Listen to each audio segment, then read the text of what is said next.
Hey, what's going on? It's Bill Burr, and it's time for the Monday Morning Podcast for Monday, July 6th, 2020. What's going on, and how are you? How was your 4th of July weekend? Did you have some burgers? Did you have some hot dogs, some fucking French fries? Did you make a 7-foot hot dog, and your fucking neighbor was eating one side and you eat another? You know? And you got mad because he ate 7 inches and you only got 5, the fucking selfish cunt. And you both walked away, right? Is that what happened? Or did you just say, fuck it, man, this is all just a fucking thing to take down the guy that I want to vote for? And you fucking just had a party. I don't know. I didn't do shit. I was just over here with the wife and kids. I got the grill going, and we just did burgers and dogs. Nice and fucking simple. And that was it. I kind of lived vicariously through other people's fucking shit that they were doing. All the fireworks out here was great, watching everybody shooting them off and all of that stuff.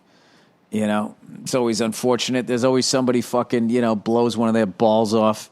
Every year, you hear about that kid over in Salem? Dude, he had a fucking pack of firecrackers in his right pocket, blew his left nut off. That's what's weird.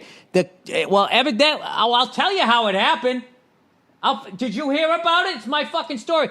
Evidently, the concussive force of the fucking explosion, when it hit his right ball, what actually happened was his right ball was so concussed by the explosion, it was thrown back like fucking Rambo, after he blows up a building, and it slammed into the left nut so hard that it disintegrated. It was fucking weird. It was like everybody was looking, they saw the one nut in there, and they thought it was the left ball. Turned out it was the right one. It's like that movie Face Off with John Travolta and fucking Nick Cage switch faces, and you don't know who's who, right? That's going to be the next thing that they reboot. I'm going to have that. I'm going to pitch that over at Netflix, a reboot of Face Off, where it's about a kid who's blows off his left ball and everybody thinks it's his right ball. And then I get a couple of big celebrities to do the voices of the balls. I'm just roughing this out here, okay? And if you think you're going to beat me over to the Writers Guild to register this idea, you're out of your fucking mind, okay? This is going to be my next big score in the middle of this pandemic. Okay, and I have been scoring right and fucking left. All right, Bert Kreischer introduced me to the wonders of a Heath bar. I had one of those today. Was very happy I didn't have any fillings in my mouth. Delicious candy bar. That was a fucking score. Isn't there a candy bar named Score? Isn't there? I have no fucking idea. Anyways, God bless everybody who went out there and had a good fucking time. Breathing on people and shooting off fireworks. L.A., there's no city, I would say no city in the fucking world that has the level of just random. Did you ever see the Stanford fucking college band? That whole thing, hey man, we just do whatever we want to do, man. Don't ever watch that band. The level of murderous thoughts that goes through your fucking head with those fucking cunts all full of themselves, like what they're doing is so avant-garde. It's just, I get it. You could have actually got together and done something. Instead, you chose to do nothing, and now you're acting like you're actually thinking outside the box when you're really just laying on your fucking back playing a trumpet, which anybody else in any other band could fucking do. We don't have uniforms, man. We're fucking Stanford. We're crazy. I feel like LA's fireworks is like that. You know what I mean? LA's fireworks is like if the Stanford marching band was exciting. I will forever hate that fucking band because I went to a Rose Bowl game. It was Stanford versus Iowa, and the Stanford band played the Farmers Only theme song. You don't have to be lonely at farmersonly.com. They shit on these people. They were guests in this state, and they shit on them. And they did that classic fucking, we live on the coast, we live near an ocean, therefore we're more intelligent than you are. And in reality, farmers are growing our fucking food. The fuck are you doing? Building a website? Go fuck yourself. Having said that, what a beautiful campus Stanford has. You know what I mean? If you had to choose between the two, you got to go Stanford. You definitely, there was no reason. They know they're Iowa. They know you're Stanford. They know you got better looking broads. You didn't have to rub their fucking noses in it. Came out to this state with their best fucking overalls on, trying to have a good fucking time. And what did you fucking rich cunts do? You didn't even have to do it. You could have just been rich cunts. You know, you could have just been, you had to rub their face in it. And I was like, you know what? Fuck this band. I would never say fuck that school. It's a great school. And I also like the football team, but fuck that fucking band. Fucking assholes. Bunch of fucking band geeks who got bullied in high school, right? You know, got beaten with their own fucking clarinet. And what did they learn? All that pain, all that sniffling as they were driving, you know? Crying, practicing later on in the night, trying to blow the fucking horn. What did they learn? They turn around and they repeat the behavior. Unforgivable. Fuck that band. All right? Anytime anybody brings up the band of the moment that everybody just loves to hate on, I go, hey, what about the Stanford Marching Band?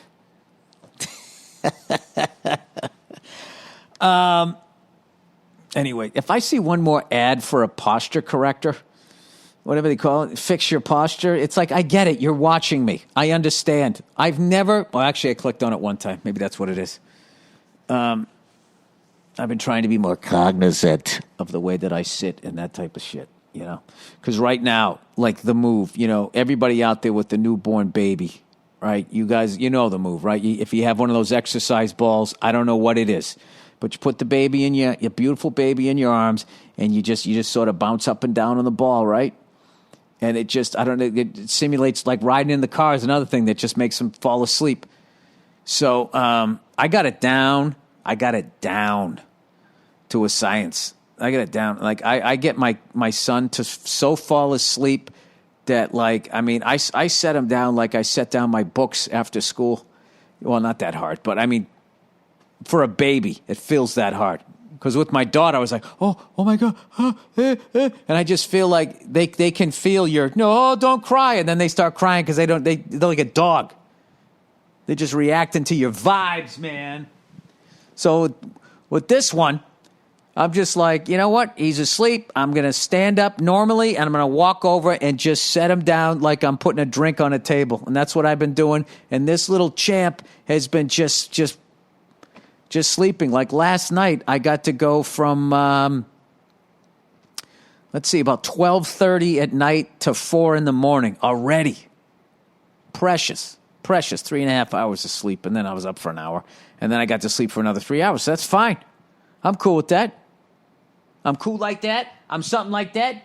Whatever that fucking early 90s hip hop was that I missed out on all of it. Because I was too busy starting out as a comic. I've been posting some of the shit that I finally cleaned out my office. My office it's done except for a couple of photos that I want to put up.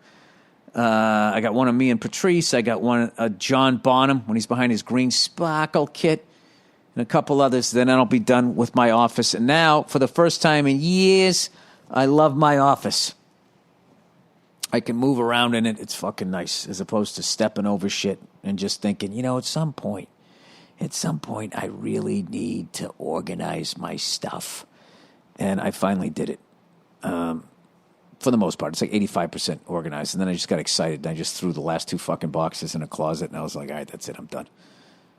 And the reality is, what is so funny about all of that shit, it's all memorabilia and stuff from my past and everything. Other than some family photos and shit, and pictures with friends, the reality is if you took all of that away from me, first of all, how long it would take for me to even notice that it was gone. And I would get rid of all of it, but it's just going to end up in a dump somewhere. So I feel like if I keep it in my closet, at least animals won't have to deal with it until after I'm dead. That's what's amazing with plastic and shit. Like how long you're going to be continuing to pollute the planet after you're dead. And I really think that we have solutions to all of this shit if these money-grubbing fucking old families would just get the fuck out of the way. That's a stupid fucking statement. If the mindset of a corporation could just change, we could just do the fucking right thing, would be tremendous. Which I think eventually we will get to. And I think, like most things, we're going to wait till the last second. Get better before it get worse before it gets better. Who the fuck knows? But I am out here right now in my office, my now clean office that I am loving. I'm hanging out here, and I got to put my daughter to bed here in about 8 minutes. So I wanted to knock out a few minutes of this podcast. At least a couple of minutes is what I wanted to do. And then I'll do the rest of it. So there'll be a little bit of a jump here, but you're not going to notice because I'm going to fucking edit it out, obviously. Full disclosure. And then I got to go back in the house and fucking deal with, the rest of my night. Which my son has been real good about sleeping after midnight. I can't get too mad at that. He gets a little fussy 10:30 to midnight. And that's when you just have to, like, step up as a dad. And that's the one thing that I have really, really learned is just how much breastfeeding takes out of the woman. My wife finally just goes, Bill, you have to understand, they literally suck the life out of you. And I was just like, you know what? I get it. I finally get it. Because I'm looking like, what the fuck? You just sitting there, you know? It's not like you have to concentrate to make milk. Your body does it on its own. Just being a typical dumb guy, right? And then you friggin' hook the kid up. Then you just sit there, watching your shows. And then the kid's done. And then I gotta change them and rock them and burp them and do all of this other stuff. I didn't realize you got to keep feeding your wife, your breastfeeding wife, and then you got to fucking be there, man. You got to be that unselfish person in the locker room.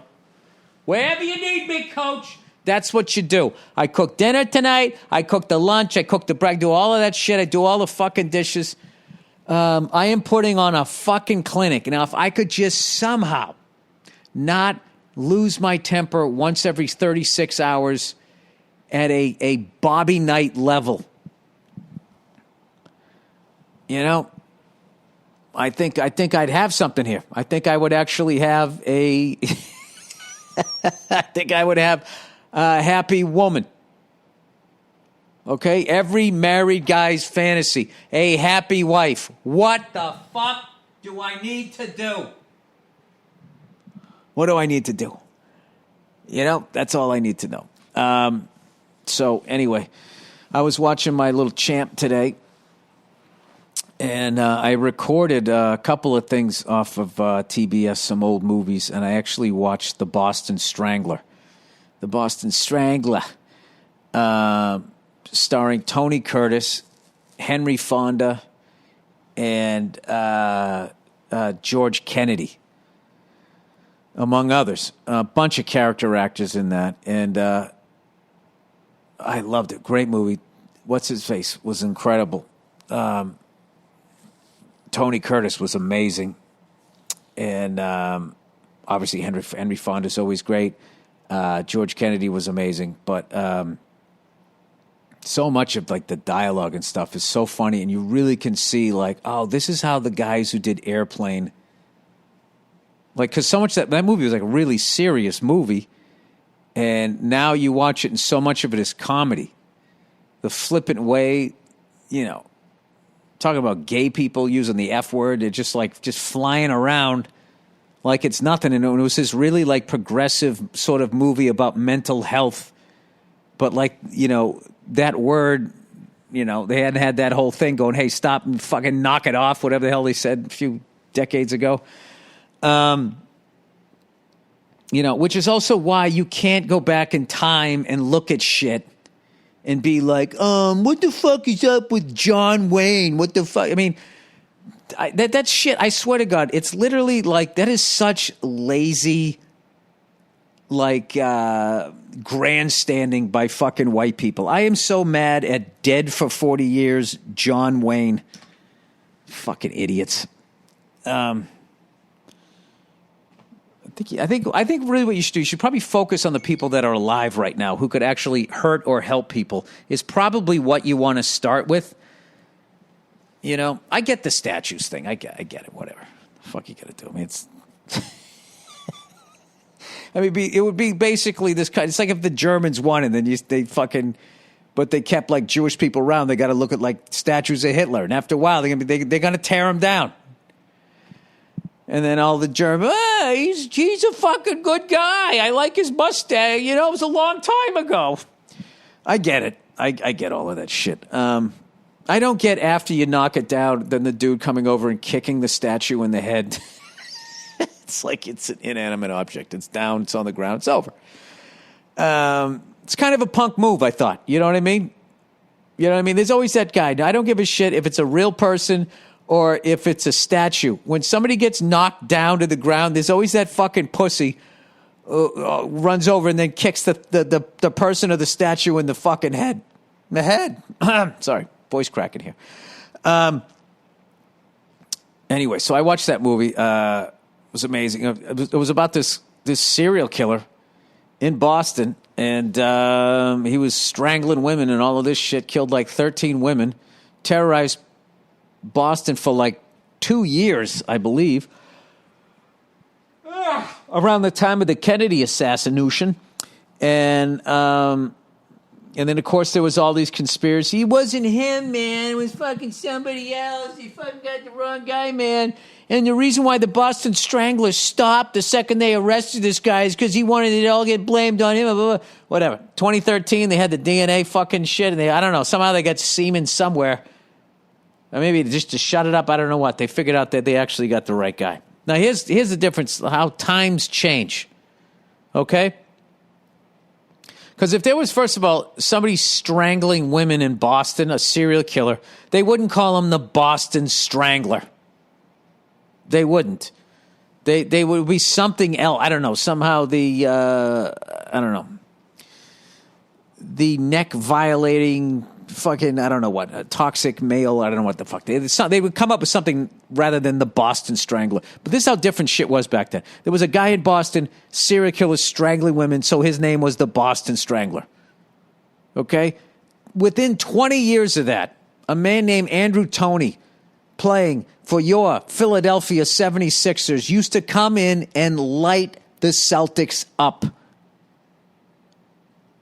He would put on a display of shooting, I swear to God, a Steph Curry, it's foreshadowing Steph Curry. Okay, his greatest games. Okay? And he was way cooler than Steph Curry because he was older than me, and I still thought at that point maybe I could make the NBA. Now Steph Curry's just some young kid that, whose dream happened and mine didn't. I wanted to dunk. I wanted to hit the big three, backpedaling down the court before it even went in. I wanted to do that.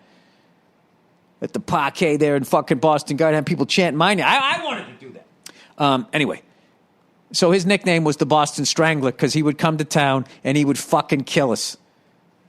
He would fucking kill us.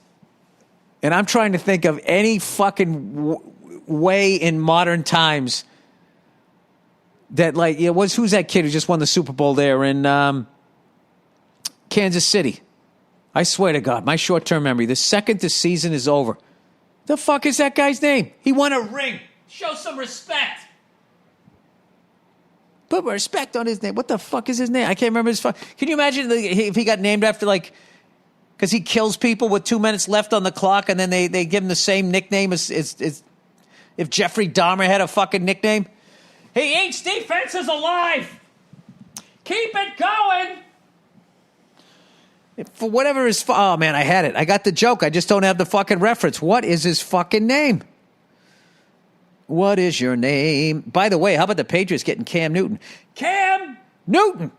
Let's see here. Just when you thought the Patriots were dead, Rich Eisen. I don't know if you guys saw me. I had the greatest time on Rich Eisen. And the man knows how to get me going. Right before the interview, he sent me a bunch of pictures of Tom Brady in a Tampa Bay Buccaneer uniform. Let's see. KCQB. Patrick Mahomes. Isn't that funny? Right before it came up, I just immediately, I saw it because I knew the answer was going to be there. I stopped stressing my brain, and then it just floated right to me. Keep it going for Patrick Jeffrey Dahmer Mahomes. Never would happen. Well, Jeffrey Dahmer didn't have a nickname. Let's look up top serial killer nicknames. Jesus Christ, what watch list am I going to get on this? Top serial killer hiding murder material in his cereal box on top of your stereo. Top serial killer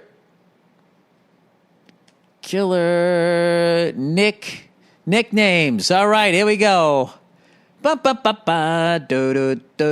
right, the Hillside Stranglers. The Son of Sam, the Lady Killer. Ted Bundy was called the Lady Killer. That almost sounds like he's out there crushing ass. I'll tell you, when Ted Bundy ate ass, he really got in there. I'm sorry. That's actually more Jeffrey Dahmer. The BTK was the worst one. That's just a bad one. And he gave it to himself, too. The Night Stalker. The Acid Bath Murderer? What in the fuck? Oh, Jesus Christ. I don't want to know, but I don't want to have you listen to your fucking... All right. I almost said something really like I was going to start hating on those fucking people. I don't want to do it.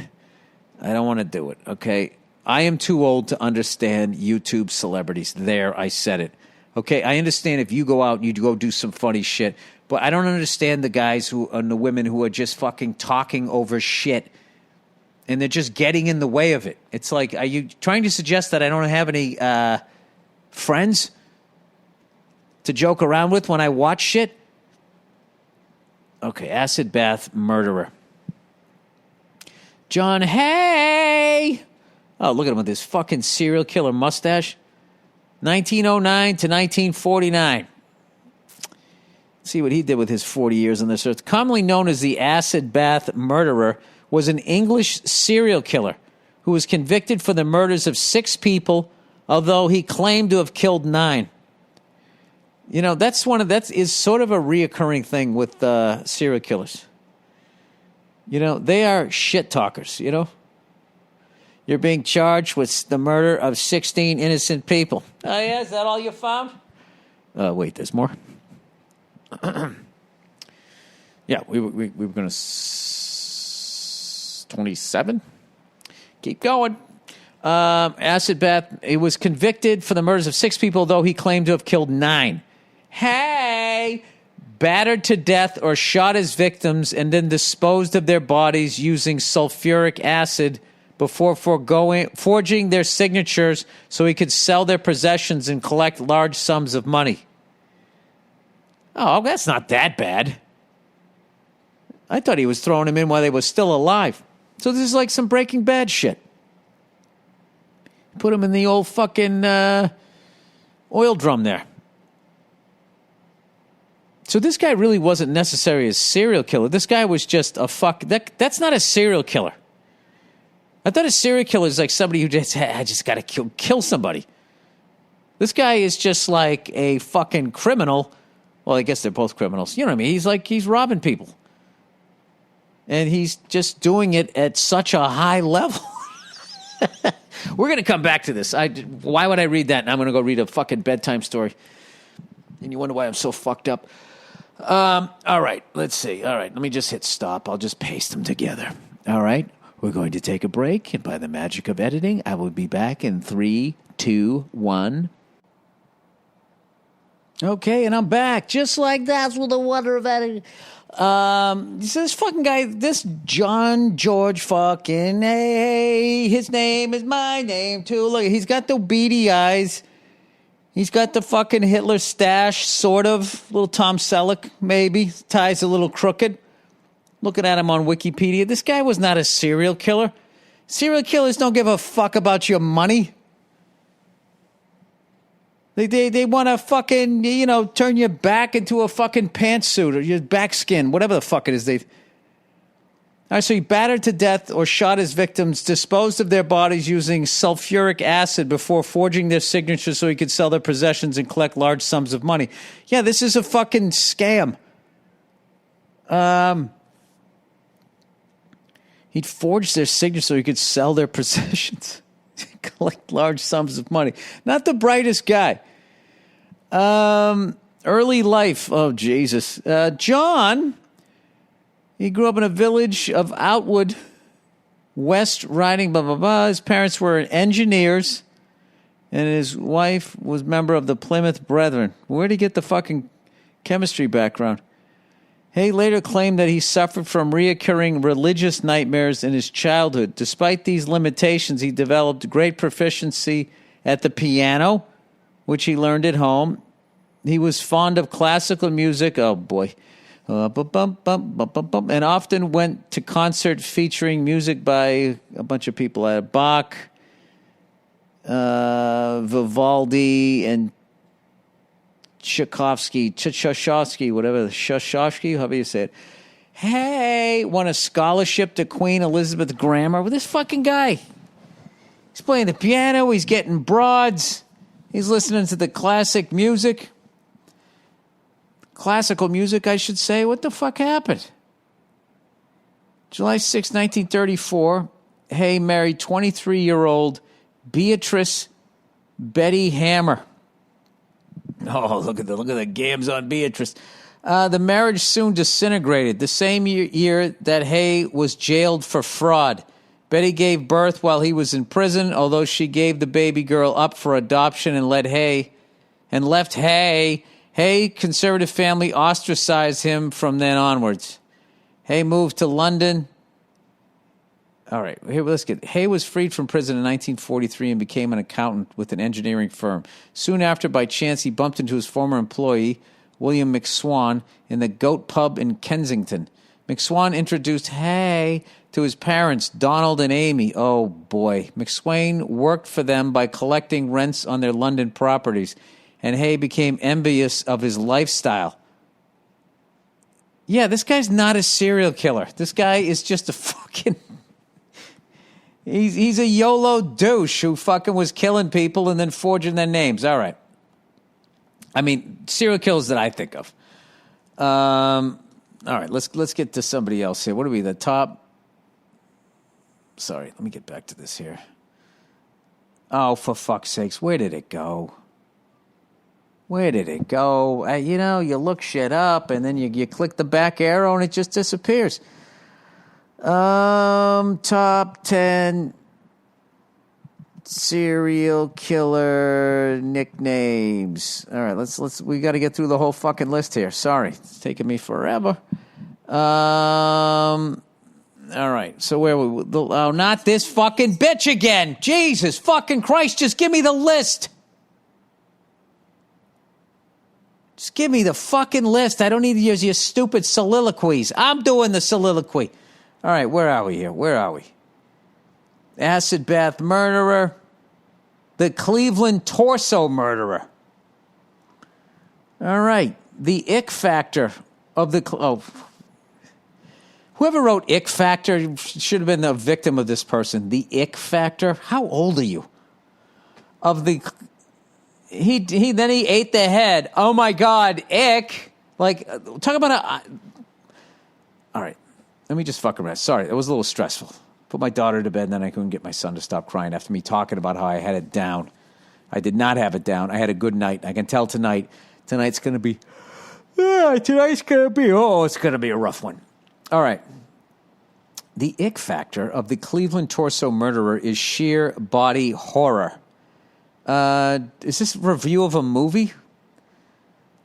During the 1930s, a series of human remains were found in and around Cleveland, Ohio, often in the Kinsbury, there's that fucking name again, Kinsbury Run area. The bodies were typically beheaded or dismembered, and the torsos was sometimes cut in half, hence the nickname, the Cleveland torso murderer. He murdered the torso? He murdered the people. Something wrong with that nickname. Authorities weren't always able to identify the victims either. The heads weren't always found, and in some cases, death had occurred several months or a year prior to discovery. 12 victims were originally attributed to the Cleveland torso murderer, although the Lady of the Lake, who was found in 1934 before any of the other victims, is thought to be an additional victim. Indeed, some theories posit that, P-O-S-I-T, I don't know what that word is, that the Cleveland torso murder may have been responsible for up to 20 deaths. By the way, the Cleveland torso murder had a second nickname, the Mad Butcher of Kingsbury Run. Yeah, that's way better. That's way better than the fucking, whatever the hell she just wrote or he wrote.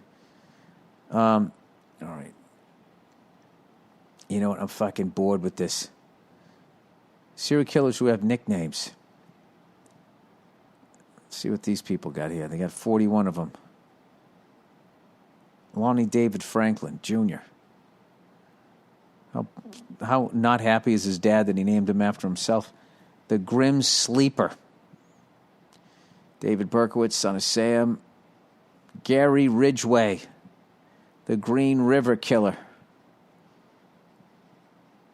Dennis Rader, who really looks like fucking Walter White. He's the BTK guy. I don't know. He gave himself the fucking nickname. Richard Ramirez. He was the Hillside Strangler, right? What was his name? Terrorized Los Angeles. Was he the 405 fucker? What did they call him? Jesus, he's Dennis Nilsson. Look at that fucking guy killed people. Looks like he got picked on. The British equivalent of Jeffrey Dahmer.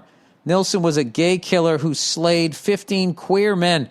When the fuck was this written? Queer men in his home in London, England, between 78 and 83. All right, that's 5 years. That's 60 months. 15 into that goes once every 4 months.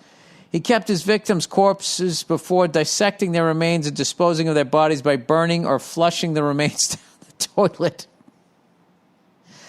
This led to his capture. I would think so, when human flesh was discovered in his sewage system. Not the brightest guy. All right, I don't want to be reading this shit right before I go to sleep. For a couple hours anyways. All right, where are we here? I think it's time for some advertising. All right, a little over a half hour in. What do you say? You do a little bit of ad reads there. All right. Helix, everybody. Helix Sleep makes personalized mattresses made right here in America. Yeah, and shipped to you straight to your fucking goddamn door with free no-contact delivery, free returns, and 100-night sleep trial. Fucking gross.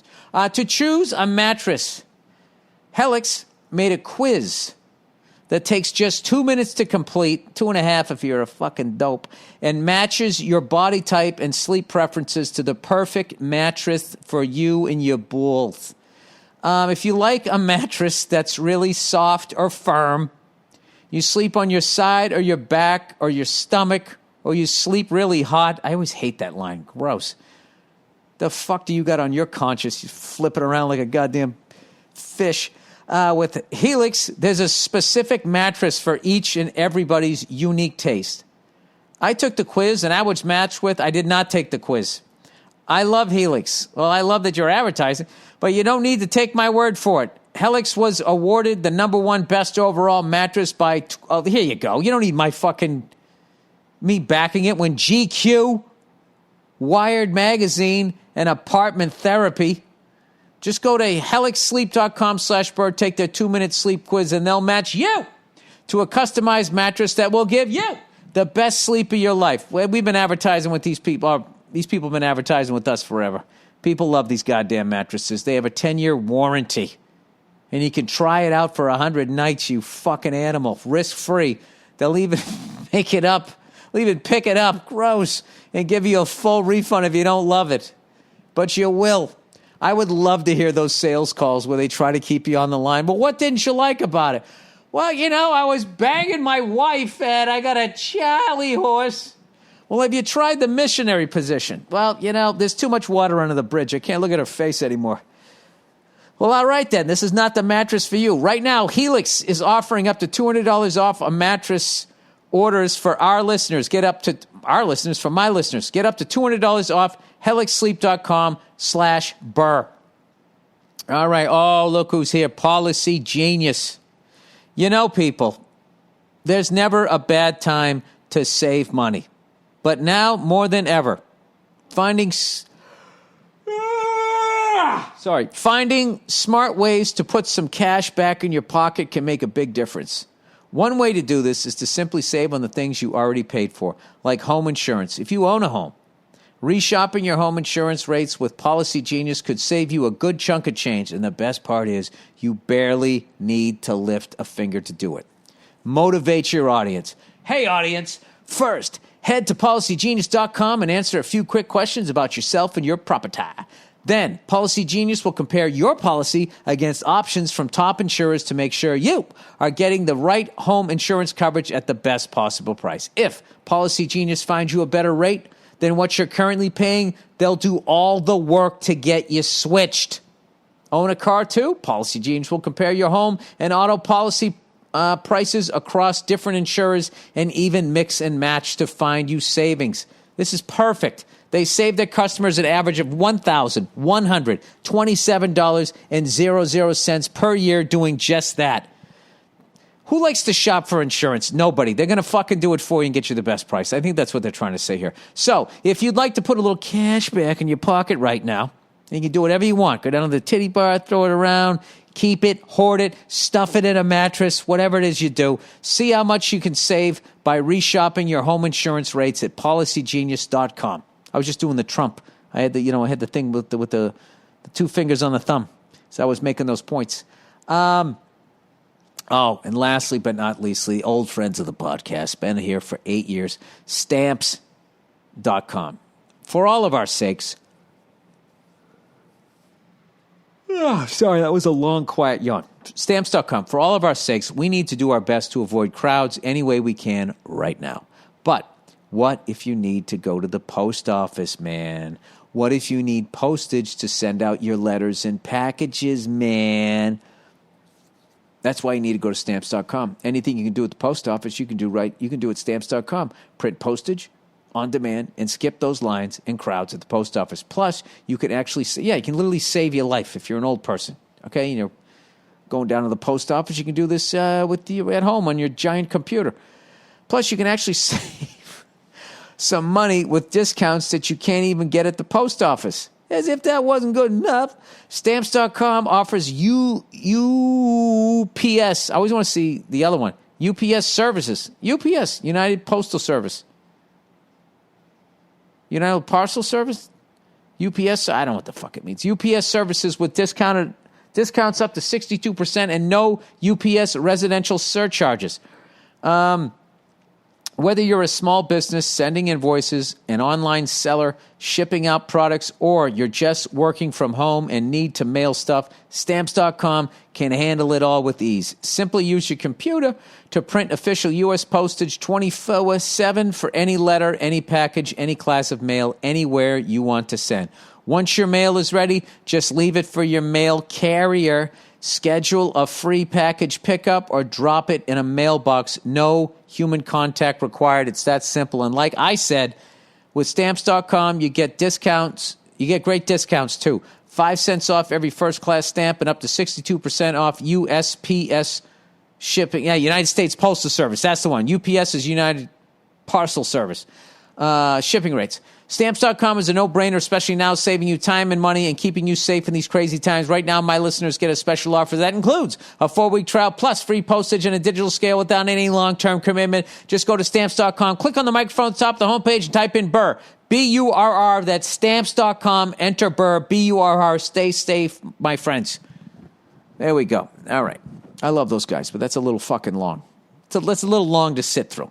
You get it. You don't have to go to the post office and they save you fucking money. Where do I go? Stamps.com. All right, that's it. Enter Burr.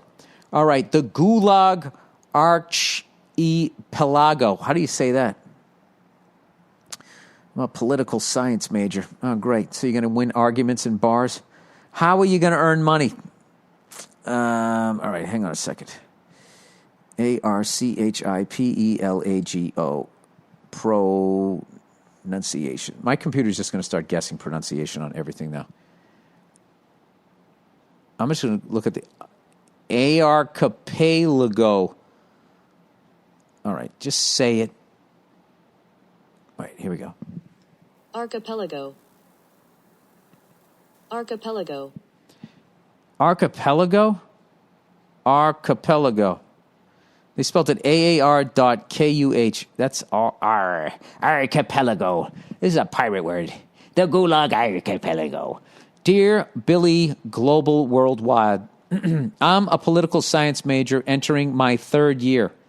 In 2 different classes, we've learned about the Gulag. I'm amazed that it's not taught in high school. It's hard to match the evils of the Holocaust because it was such a concentrated hate, but the Gulag is right there with it.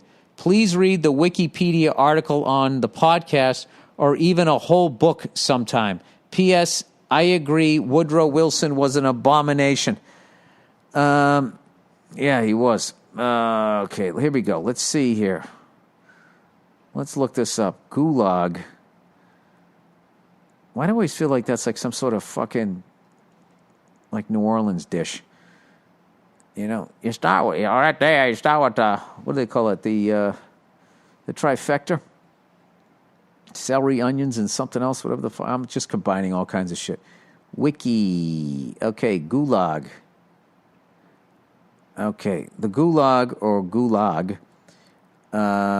was the government agency in charge of the Soviet Union network of forced labor camps set up by order of Vladimir Lenin, reaching its peak during Joseph Stalin's rule from the 1930s to the early 1950s. English language speakers also used the word gulag to refer to forced labor camps that existed in the Soviet Union, including camps that existed in the post-Stalin era.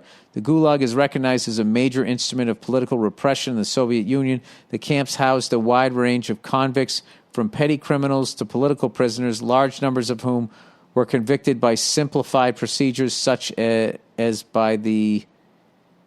I don't know what that word is. Or by other instruments. Okay. The internment system grew rapidly, reaching a population of 100,000 in the 1920s. All right, what did they do? Contemporary history, background formation, more death toll, conditions. This is really just a dark podcast. Living and working conditions in the camps varied significantly across time and place, depending, among other things, on the impact of broader events: World War II, countrywide famine and shortages, waves of terror, sudden influx of releases of large numbers of prisoners. However, to one degree or another, the large majority of the prisoners... This is just not going to give... Okay, shack from Gulag, reconstructed... Gulag. So what, you just slept on wood? It was famine. Severe famine, 1931-33, swept across many different regions of the Soviet Union. During this time, it is estimated that around 6 to 7 million people starved to death. On August 7th, 1932, a new edict drafted by Stalin specified a minimum sentence of 10 years or execution for theft from collective farms. Yeah, I don't want to read about this. This is just terrible shit. How do you do this to... I just do not fucking understand how human beings can do that to other human beings. All right, I'll check out the Gulag Archipelago. I will check that out. Statues versus Biden. What? Statues? The person wrote S-A-T-U-E-S. I read it as statues. Dear Billy Principles, I think that some of these Confederate statues are ridiculous, especially since most were put up during the 1950s and 60s. That's a great point.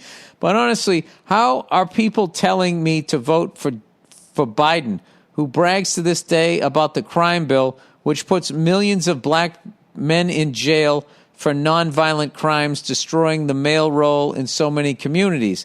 That guy represents so much more than the statues, and every time I bring this up, which is often, people just look at me like I'm stumping for Trump. I hate everyone's stupid opinion. Thanks, and go fuck yourself. Well, welcome to my world. That's where I feel. I mean, and I also don't even know what to believe, because there's so much shit that's attached to anything that any politician ever signs, you know, which I still don't understand why that is illegal to do it. You know why it is, because they would say no to it because they get voted out of office if they did it. The fact that shit gets attached to bills and everybody's accepting of that, I just think big money is the... Who the fuck do you know walking down the street? What'd you do today? I attached something to a bill. How the fuck did you do that? You don't have any money.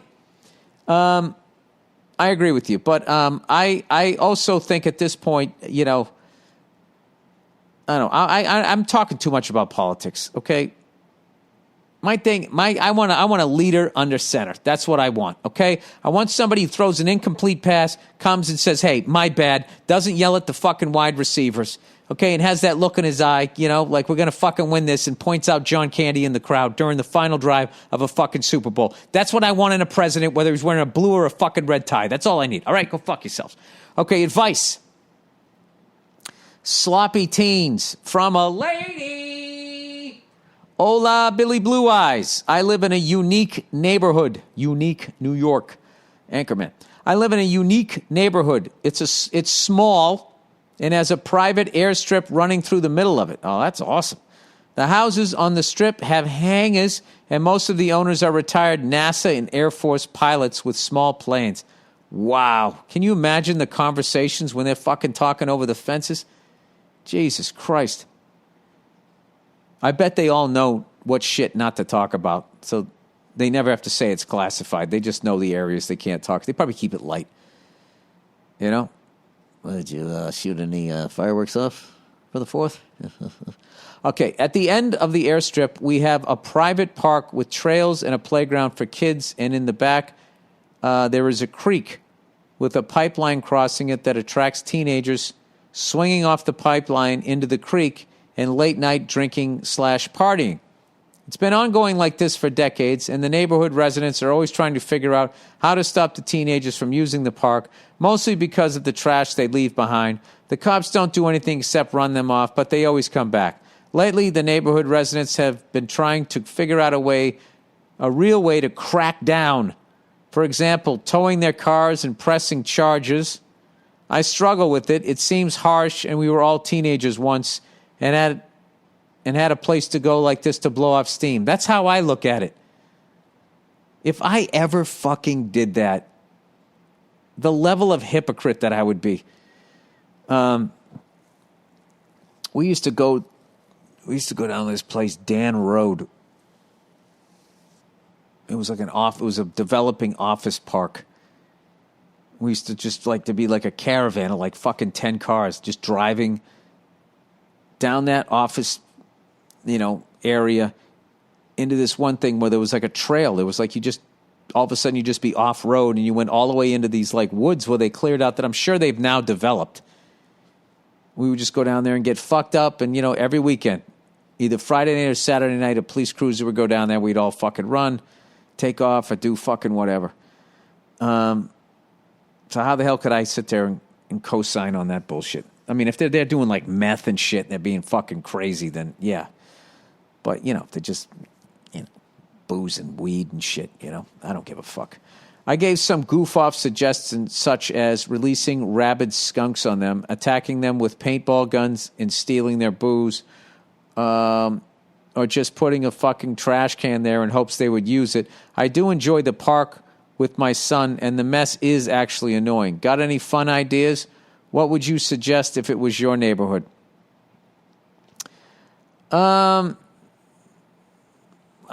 would probably go down there and just fucking clean it up. That's what I would do, and I would just do what you did. I would have a trash can, and I would just say, you know, don't be a cunt. Fucking, there's something that has vulgarity on it, so they'll think it's funny. I don't know. I remember a long time ago drinking down the Cape at this kid's house, and this old guy came by and he was yelling at us. So we were drinking out in the front lawn like fucking idiots. Underage out in the front yard. Stupid, right? He just kept yelling at us, going like, yeah, when I was a kid, we drank. We always had a barrel. Christ, we had a barrel. Kept yelling about having a trash barrel. And looking back, the guy was right. Now, the way he did it was wrong, but I don't know. I can't really judge any of that because I did all of that shit. Any fun ideas? What would you do? Well, you can't fuck with the environment because that's going to come back and bite you in the ass. You going to train these rabid skunks to only come out after the teenagers? You know? Then they're not going to be there, and they're not going to leave a bunch of shit around for the rabid skunks to eat, and then eventually they're going to be in your garbage, so that doesn't work. Paintball guns, I don't know. That's, these fucking kids today, they can't handle that shit. They'd somehow take video, and then you get fucking sued.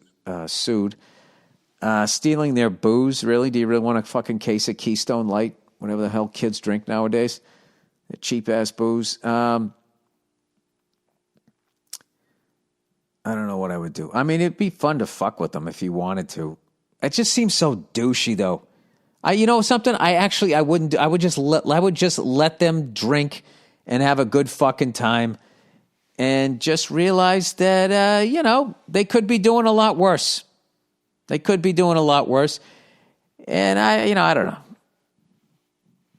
I just go down there. I just would fucking pick the shit up. I've always done that shit. I don't give a fuck, that whole ego thing. I ain't picking up your fucking trash. I don't want to look at it. So I would just go over and I'd just pick it up. That's what you know what I would do? I would go over there before these other fucking adults got up, and I would go over there and I would just clean up the fucking area. And then let them think that whatever fucking thing that they did made those kids go away.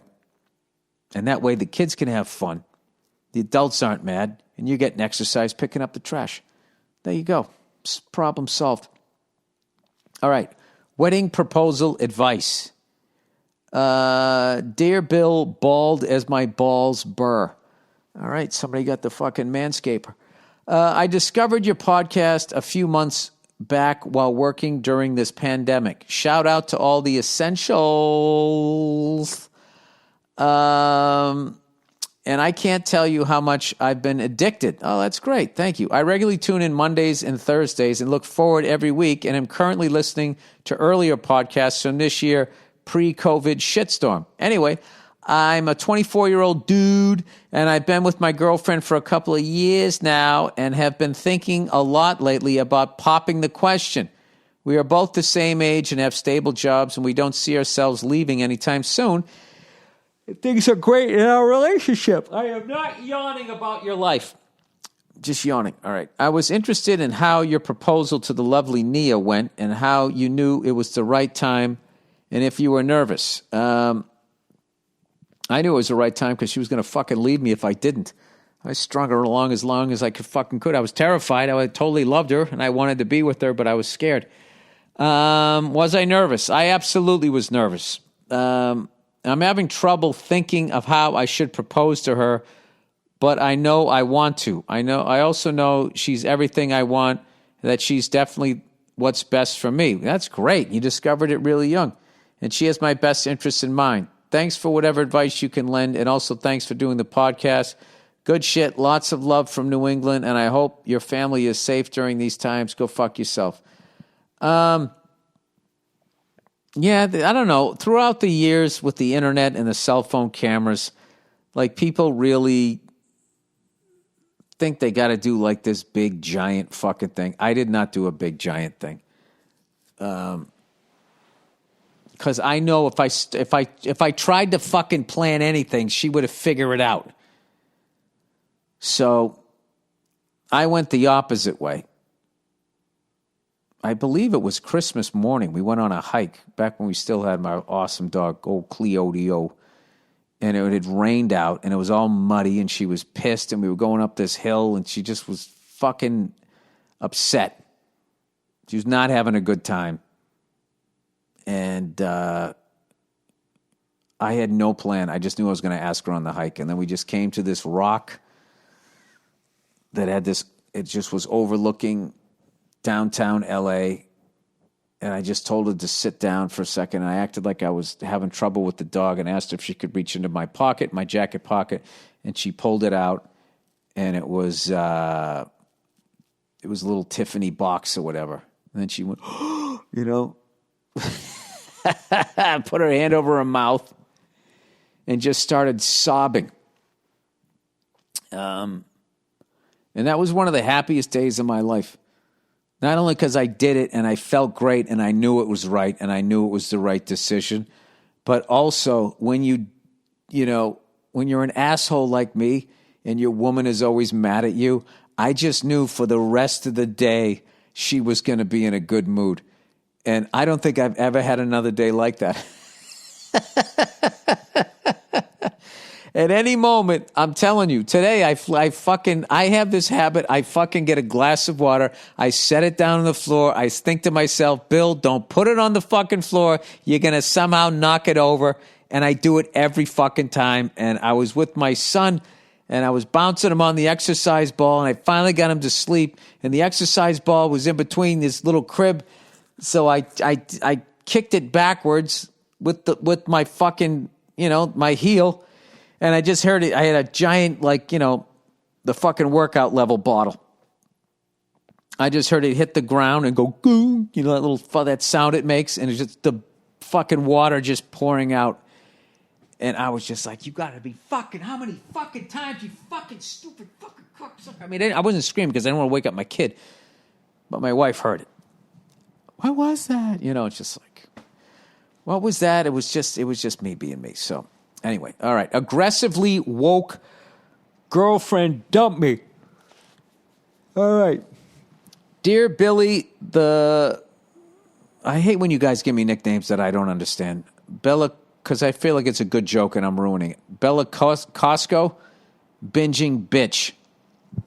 Now I got to look up Bella Costco. What the fuck is that? Is this something that I should know? Is there something I should know? All right. Belicoso. Bella Costco. Oh. Traditionally a short pyramid-shaped cigar with a shorter, more rounded taper at the head. Is that what I call a torpedo? Oh, I like it. Oh, there you go. There you go. I get it. Well, torpedo, I think is. I like the ones that are tapered at both ends. All right. Why are you bringing up cigars? You make me fucking go smoke here. All right. I thought they said my tits. It says my title is a bit of clickbait, but I got you this far, so no regrets. Oh, it's a bit of clickbait? Well, Andrew reads these, so, I mean, if this is just a long, boring one, because I usually find that that's what clickbait is. It's just fucking boring. All right, my girlfriend, or I guess my ex-girlfriend now, is a very good person and absolutely beautiful, brilliant, and caring. Fuck, I'm sorry. I can't stop yawning here. We are in medical school together, and we're dating for 2 years. Everything was great initially. We had, oh my God, can you imagine the combined student loan debt you guys would have? We had deep conversations and were each other's best friends. So when it came time to pick a hospital for rotations, we chose one in her hometown and decided to move in together. What could go wrong? This sounds great so far. She was actually the stronger voice in asking for the move in. I was down to do it, but I didn't want to upset her old school Catholic parents because I figured that I should be on their good side if I proposed in a year or two. That said, for the past few months, she has gotten more and more progressive to an intense degree. We started having political fights, and I really didn't feel heard. I'm left wing, but not as far as her. Oh. For example, my dad's mentally handicapped cousin, he had a virus when he was little that messed up his brain, runs a liquor store in this state that I'm not going to say. I just don't like getting people in trouble here. It got burned down on the second night of protesting, rioting after George Floyd got murdered. Our classmates were talking about police violence on our school message board, so I posted that I'm all for Black Lives Matter, and the message, systematic racism is awful and needs to be stopped, but this violence has gotten out of hand and needs to end. I just asked for things to be done peacefully. Yeah, well, you're kind of confusing the rioters with the Black Lives Matter people that were protesting, and you're always going to have morons. All right? There's people on the right politically that you can have a conversation with, and then there's fucking morons running around with their dick out in their four-wheeler talking about freedom, right? And then you got on the left, you got fucking people that intelligent people you can have a fucking conversation with. And then you get these fucking, I don't know what the fuck you want to call them, these people like, you should dress your son in pink and give him a fucking flower. Just like, I don't even know what the fuck they're talking about. All right. She then comes over to me in our bedroom and launches into this thing about how saying that I'm diminishing the movement and I need to not say these things to other people. Yeah, see, this is where it gets... You shouldn't say what you feel? How I need to understand the pain of black people, the pain black people are going through, and offer support.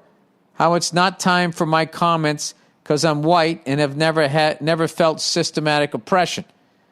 On my side, I'm pissed. My dad and uncle are now taking care of their cousin who has had very little income due to COVID and now doesn't even have a shop. Plus, there's some issues with insurance because being covered for fire and theft is different from being covered for a riot. I don't really get the financial details, but I do know that my dad has had to postpone his retirement because of all of this. He's 70 years old and is still working to provide for my family of 7. I told her I have a right to be angry and voice my opinions too. I also pointed out that calling for peace is not disagreeing with the protesters' message. I'm Jewish and have experienced my fair share of anti-Semitism. The anger I feel towards anti-Semites would never be an excuse to commit a violent act against someone. Okay, but in fairness, like the level of violence towards black... I don't think that Jewish people just get pulled over for being Jewish. You know? I mean, historically, obviously, you've been through some shit, but, as far as your existence in this country... You know what I mean? If you're gonna look at like March Madness, what are you ranked in the brackets? All right, I would say you're about an 11 seed. Anyways, we've had other fights over things like feminism. 16 seed. Oh, Jesus, I'm going to get shit for this. I'm all for equality between sexes and want to do my part, like taking on more child-rearing responsibility when I have kids. Hey, be careful with that, buddy. Be careful with this, because these fucking smart-ass women have basically downloaded a bunch of shit that they don't want to do anymore and have not uploaded any of our shit jobs. So the guys kept all of their shit jobs and now are picking up their shit shifts also. And then they're fucking sitting over there. They won't even make you a fucking sandwich anymore. Anyways, but I refuse to label myself as a feminist because I think there's a lot of negative man-hating ideologies associated with that group. It absolutely is. They're guilty of a lot of the things that they're against. Not cool feminists, ones you can actually talk to. They're very rare, like a cool sports fan that can admit that his team, got beat by a better team. It's very rare. I'm a bit of a cunt when it comes to being a sports fan. I'm just a bit of a cunt in general. Anyways, she is firm that if I support women, I need to label myself as a feminist. Fuck this fucking chick, dude. Fuck this chick.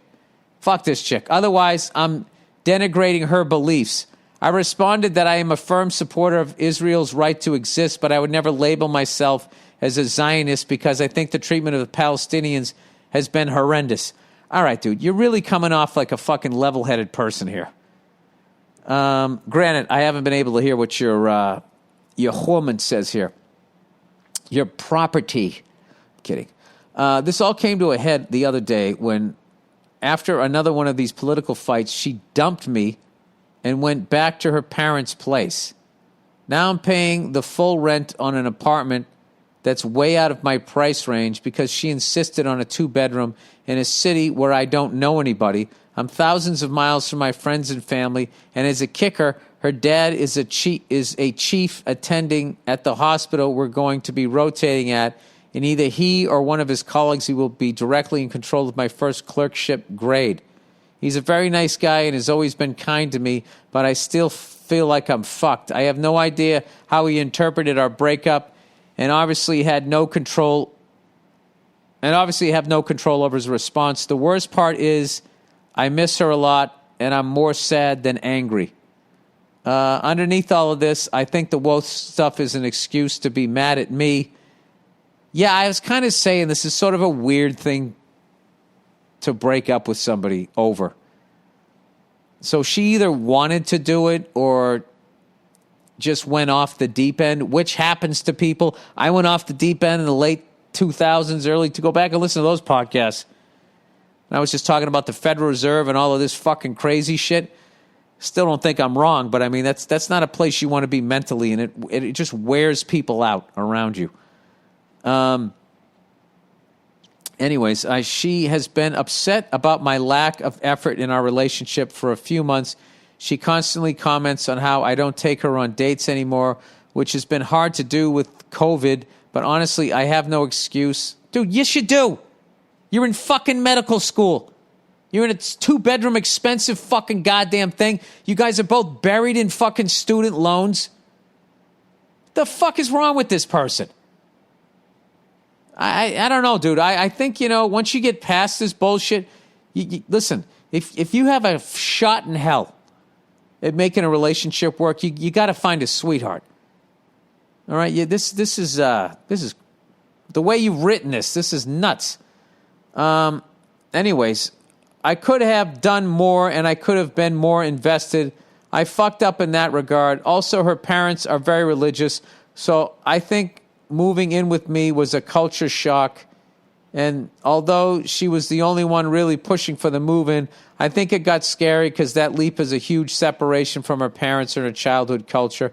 Anyways, any advice you or Nia could lend would be much appreciated. I have no idea what I'm going to do for the next year.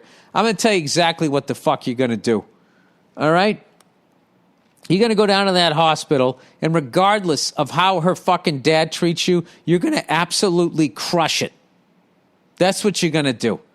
Okay? And what you're going to prove to that man is that her daughter was out of her fucking mind to break up with you. Now, I'm not saying brown nose. I'm just saying go in there and fucking kick the shit out of the job. I would even maybe, I don't know, address what happened.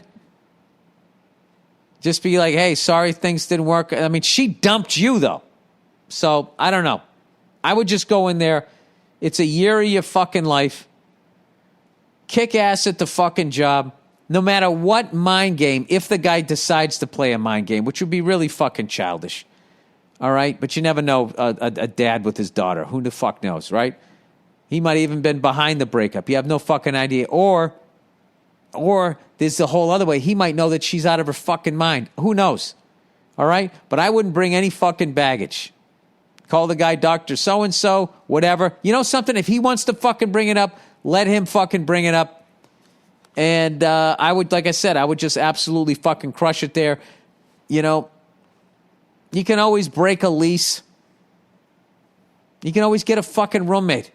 I'm sure you're going to meet somebody. Get a fucking roommate. Do not fucking get another girlfriend this quick and get him in there. I wouldn't do that either. I would just get another fucking roommate. I don't know. Do the prison workout. Keep yourself in shape. And I don't know. If you still really like this chick, maybe keep like a fucking open mind. But you definitely got to draw some lines and get some boundaries if you're going to get back together. All right? Just tell her straight up, like, listen, you were a sweetheart and I wanted to spend the rest of my life with you. And I definitely dropped the ball in some areas, which I believe we've covered. Because God knows she fucking read you the riot act. But you can reiterate them so she can feel validated. And then you can delve into her shit. And just be like, yeah, listen, this world according to Garp fucking lunatic bullshit that you've gone on to. She's not going to understand that reference. Whatever the fucking reference is. Okay? I am a human being, and I have all emotions, and I have access to all of them, and I have a right to feel them.